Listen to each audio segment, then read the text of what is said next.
युद्धाच्या पार्श्वभूमीवर देशात पुन्हा इंधन दरवाढीचा भडका उडाला असून 10 दिवसात तिसऱ्यांदा पेट्रोल डिझेल महागले आहे। या दरवाढीचा थेट फटका सर्वसामान्य नागरिकांच्या खिशाला बसत असून सोलापुरातही नागरिकांमध्ये नाराजीचा सूर उमटत आहे।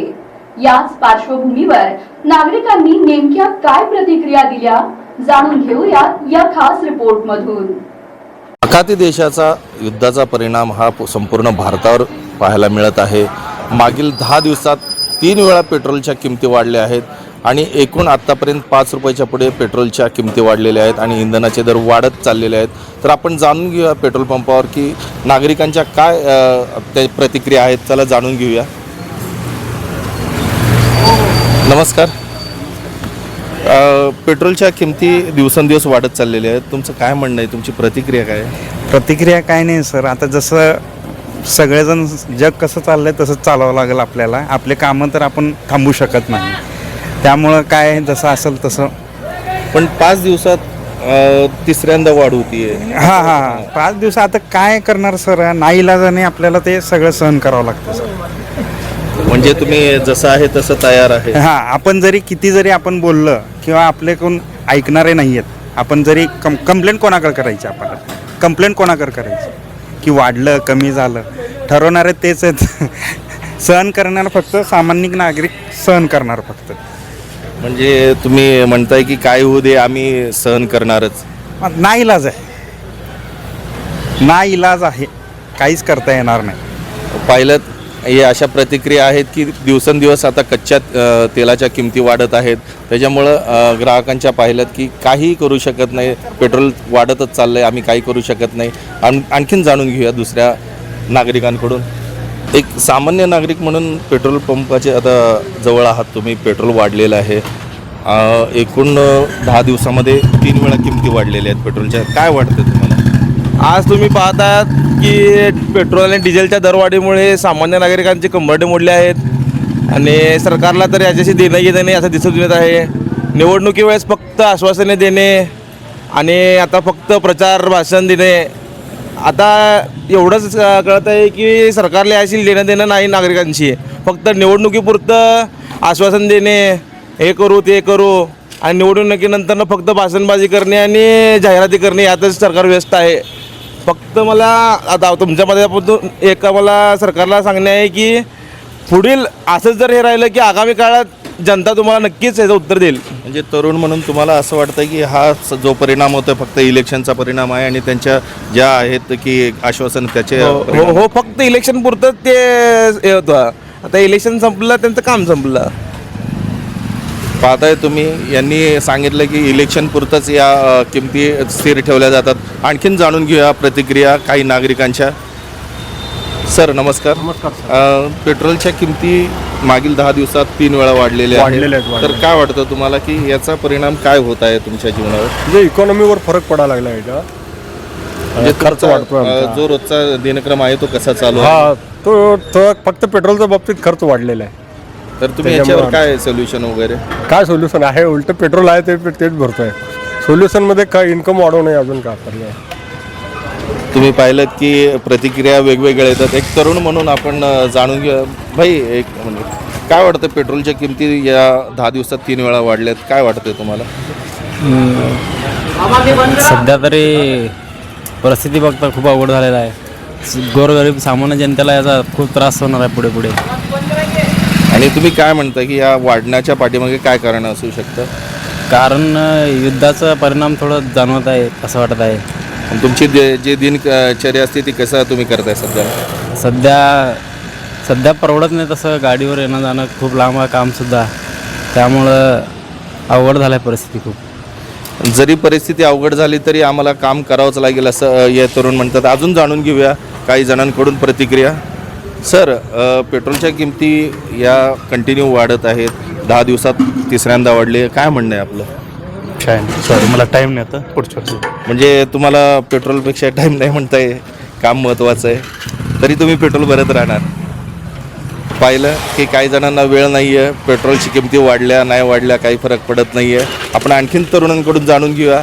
काका काय वाटतंय तुम्हाला? पेट्रोलच्या किमती कंटिन्यू वाढत आहेत, या मागील 10 दिवसामध्ये तिसऱ्यांदा वाढले. काय परिणाम होतोय?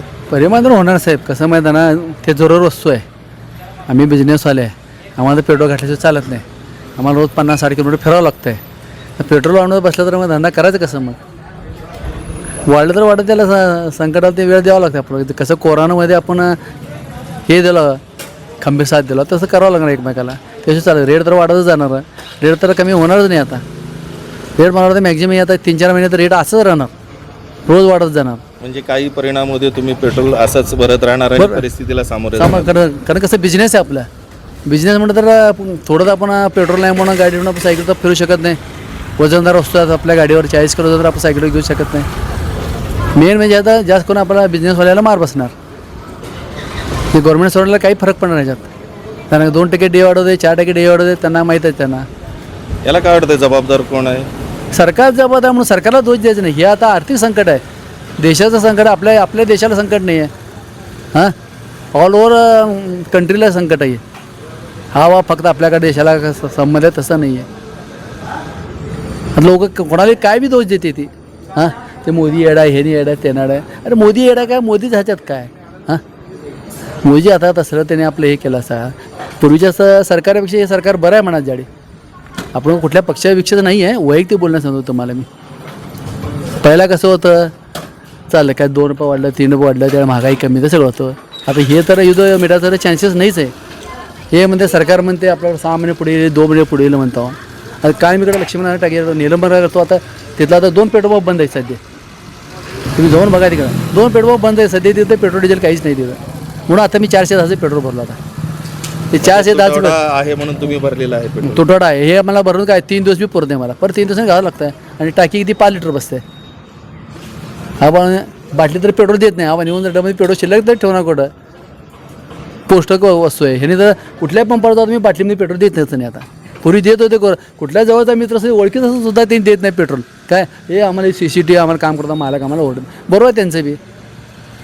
कुठं गाडी बंद पडत धकलं जाणार 2-3 मिनिटं.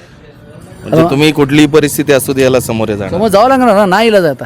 आता गव्हर्नमेंट सोडलं कसं नवरा मरो नवरी मरो दक्षिण का टिकतार केला. आपलं आहे का तसं?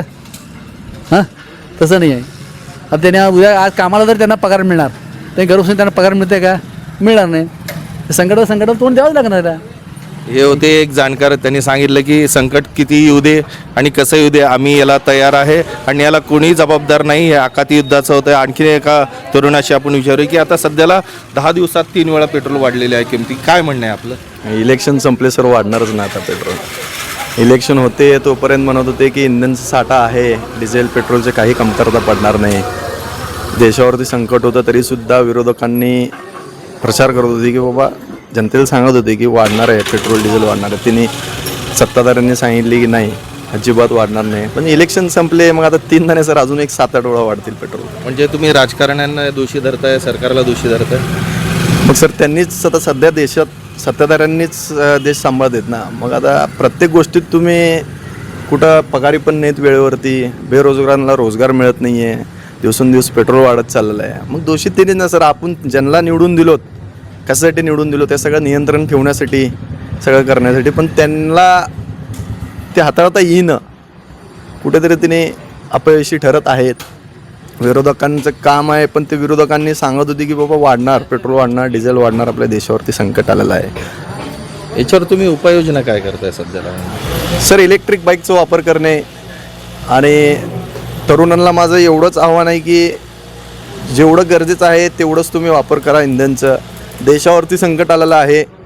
आपण देशासोबत राहणं अत्यंत गरज आहे. पण देशासोबत राहताना सुद्धा देशातील काही राजकर्त्यांनी जिथं लक्ष द्यायचं, आता पेट्रोल, इंधन, रोजगार, महागाई येथे त्यांनी लक्ष केंद्रित न करता बाकीच्या ठिकाणी फोडाफोडीचं राजकारण ह्या नेत्यांना द्या. माझी तर विनंती आहे, एक 6 महिने सर्व आमदार, खासदार, राज्यसभेचे खासदार, नगरसेवक यांचे एक 6 महिने पगार बंद करा की तुम्ही. पगारी बंद करा त्यांचे. एवढं संकट आलं आहे ना देशावरती, तुम्ही पगार वेळेवरती करत नाही. तुम्ही आम्हाला वाचवा म्हणून सांगताय. पगारी बंद करा. यांचे खिसे भरलेले आहेत. अनेक यांनी टक्केवारीवरती यांनी पुढे गेलेले आहेत. बंद करा यांचे पगार एक 6 महिने, बघू काय होत आहे. आणि जे सरकारी गाड्या आहेत ते पण बंद करा. वापरू नका तुम्ही. तुमची ही बाईक आहे, एक दिवस तुम्ही बुलेटवर फिरताय, एक दिवस तुम्ही सायकलवर येताय, मग दुसऱ्या दिवशी परत तुमच्या गाड्या तुम्ही बाहेर काढलातच ना. होतच नाही आहे. तसंच जनतेला पण तेच त्रास आहे. एक दिवस त्याने ॲडजस्ट करू शकते, दुसऱ्या दिवशी होत नाही. माझी एवढीच आव्हान आहे जनतेला की बाबा बचत करा. देशाने मोदींनी सांगितलं की बाबा बचत करा, आम्ही बचत करायला तयार आहे, पण तुम्हीसुद्धा याच्याकडे दुर्लक्ष करू नका. धन्यवाद. तुम्ही काय म्हणताय? पेट्रोलच्या किमती कंटिन्यू वाढत आहेत, तुमचं काय म्हणणं आहे? सर्वसामान्यांना याचा फटका बसत आहे दिवसेंदिवस, पण सरकारचं याबद्दल थोडं धोरण चुकीचं चाललं आहे की ई बाईक घ्या बोलतात, पण ई बाईक घेऊन पण त्या ठिकाणी सगळ्यांना परवडणार नाही अशी त्याची ई बाईकची किंमत आहे. पेट्रोल टाकायचं मुश्किल आहे आणि परत बाईक त्यांनी म्हणतात की तुम्ही ई बाईकचा वापर करा, इंधन होणार कसं ते